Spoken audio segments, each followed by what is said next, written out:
সুতরাং আমরা আজকের এই স্বপ্ন বাস্তবতার জায়গা থেকে এটা বলবো, আমরা একটা সুযোগ পেয়েছি এইবার যেন আমরা এই রাষ্ট্রকে একটা সভ্য, মানবিক, একটা গণতান্ত্রিক রাষ্ট্র হিসেবে গড়ে তোলার জন্য আমাদের যেই রিফর্মস গুলো প্রয়োজন, তার জন্য এই সরকারকে যতদিন প্রয়োজন ততদিন তারা থাকবে।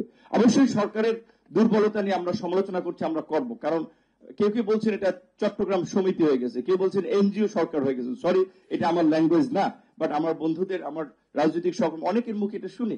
কেন এটাকে একটা ইনক্লুসিভ গভর্নমেন্টের রূপ দেওয়া হলো না? এই গভর্নমেন্টে যারা আছেন লাস্ট 15 ইয়ার্স তাদের কন্ট্রিবিউশন কি দেশ জাতির প্রতি, গণতন্ত্রের জন্য? আমরা এটা জানতে চাই।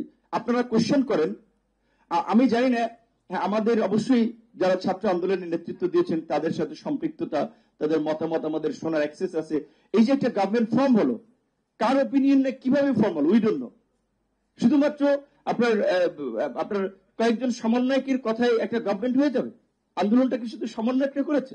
পলিটিক্যাল পার্টিগুলো পেছন থেকে কিভাবে টিগার করেছে, কিভাবে সাপোর্ট দিয়েছে, সাংবাদিক, শিক্ষক, অভিনয়, চলচ্চিত্র শিল্পী বলেন, আর্মির এক্স অফিসাররা বলেন, সামরিক বাহিনীর শেষের দিকে তো সবাই নেমেছে।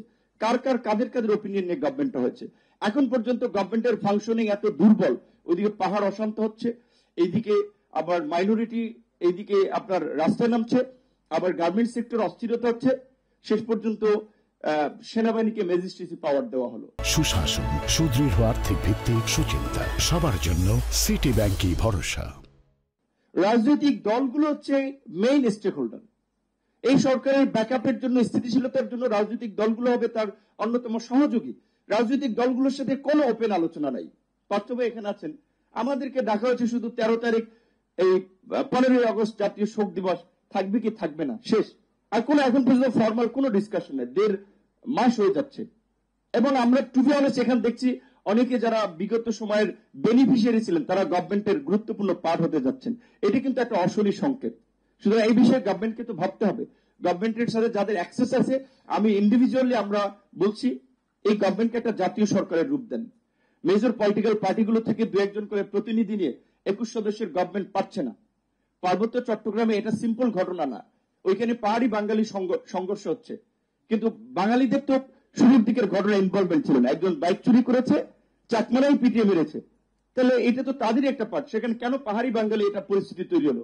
এখানে হিন্দু, বৌদ্ধ, খ্রিস্টান ঐক্য পরিষদ, সরি টু সে, এটা বলছে আপনারা যদি পরিষ্কারভাবে এই কথাগুলো না বলেন, এই হিন্দু, বৌদ্ধ, খ্রিস্টান ঐক্য পরিষদ নামের এই দোকান কাদের? এই গভর্নমেন্টের বেনিফিশিয়ারিদের।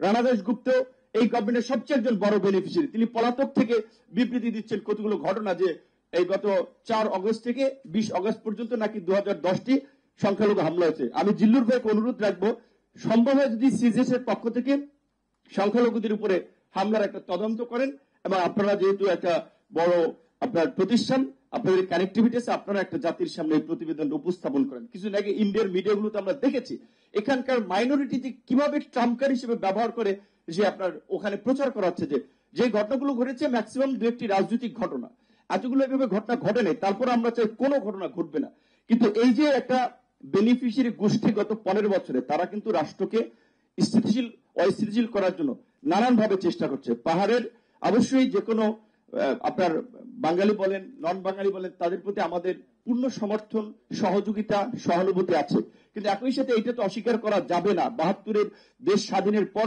পাহাড়কে বিচ্ছিন্ন করার জন্য আমাদের প্রতিবেশী রাষ্ট্রের সহযোগিতা, পৃষ্ঠপোষকতা, অস্ত্রের ট্রেনিং সহ সব ধরনের মেকানিজম ওখানে ছিল।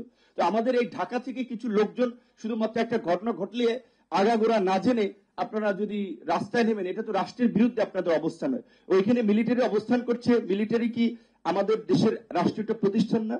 এই সময় মিলিটারির ভূমিকাটা কত পজিটিভ ভূমিকা। ছাত্র জনতার পাশে সে তো আর্মি দাঁড়িয়েছে, তো আর্মি এখানে যদি পজিটিভ রোল প্লে করতে পারে, পাহাড়ে কেন পারবে না? সুতরাং পাহাড়ের এই সশস্ত্র গোষ্ঠী এবং বিচ্ছিন্নতাবাদীদের বিরুদ্ধে শক্ত অভিযান চালিয়ে দমন করতে হবে, অন্যথায় আমি মনে করি এটা বাংলাদেশের নিরাপত্তার জন্য একটা বড় ঝুঁকি তৈরি করে।